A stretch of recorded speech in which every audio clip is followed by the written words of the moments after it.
Standing tall above the medieval and historic city of York, its cathedral dominates the skyline. York Minster, as it's commonly known, is a cathedral wrapped in history, piety, and incredible architecture. Its grand scale inside and out is famous and perfectly highlights the importance of the church in years gone by. Throughout this video, we're going to show you around the spectacular different parts of the cathedral. Join us today as we visit the history behind and show you around the fantastic York Minster. If you do enjoy these videos, please remember to support the channel by subscribing. York Minster, or the Cathedral and Metropolitical Church of St Peter in York, as it's more uncommonly known, is one of the largest cathedrals in Northern Europe. The Minster is the seat of the Archbishop of York, who possesses the third highest office in the Church of England, following the Queen and the Archbishop of Canterbury. Today it is run by a dean and a chapter under the Dean of York. Interestingly, the title Minster is given to churches established during the Anglo-Saxon era to missionary teaching churches. The Minster itself is devoted to St Peter and has a huge nave, as well as many other features, such as a chapter house. It also has some of the biggest stained glass windows in the world. In 314, a Bishop of York was summoned to the Council of Arles, which shows that even in the 4th century, a Christian community existed in York. The first recorded church on the site of York Minster was hurriedly built in 627 to baptise Edwin, the King of Northumbria. In 741, the church was destroyed in a fire and rebuilt more impressively, with the structure containing 30 altars. In 1069, during William the Conqueror's barbaric harrying of the north, the church was extremely damaged. Its first Norman bishop, Thomas of Bayeux, in 1070, organised the repairs to the dilapidated church. It was rebuilt then in a Norman style and was 111 metres long. Throughout the next few centuries, more building work would take place, for example the construction of a chapter house, which was built around the 1260s. The wide nave was also constructed in the latter 13th century, with much more renovation and building work taking place during the 14th and 15th century. During the English Reformation, much looting occurred in the cathedral, with many of its treasures being stolen, as with much of the land that the cathedral owned. Under Elizabeth I, much effort was made to remove all traces of the Roman Catholic elements of the church. This even led to the destruction and desecration of tombs, windows and altars. Throughout the English Civil War, the city was besieged and fell into the hands of Cromwell in 1644. However, Thomas Fairfax was able to prevent further damage to the cathedral. As the era of religious tension began to ease, much work was done to restore the cathedral in the 18th and 19th centuries. Even during the 20th century, much preservation work occurred to repair parts of the minster, for example the roof. On the 9th of July 1984, disaster struck. York Minster suffered a serious fire in the south transept in the early morning. During this, firefighters made the decision to deliberately collapse the roof to save the rest of the building. This was done by pouring thousands of gallons of water on it. During the fire, the glass of the south transept's famous rose window shattered by the heat.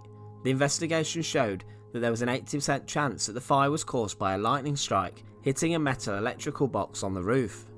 Over the next few minutes, enjoy some more footage from inside the cathedral, including inside the crypts, where the tomb of a saint lies.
Thank you for watching The Untold Past. To support the channel, please subscribe. Once again, thanks for watching.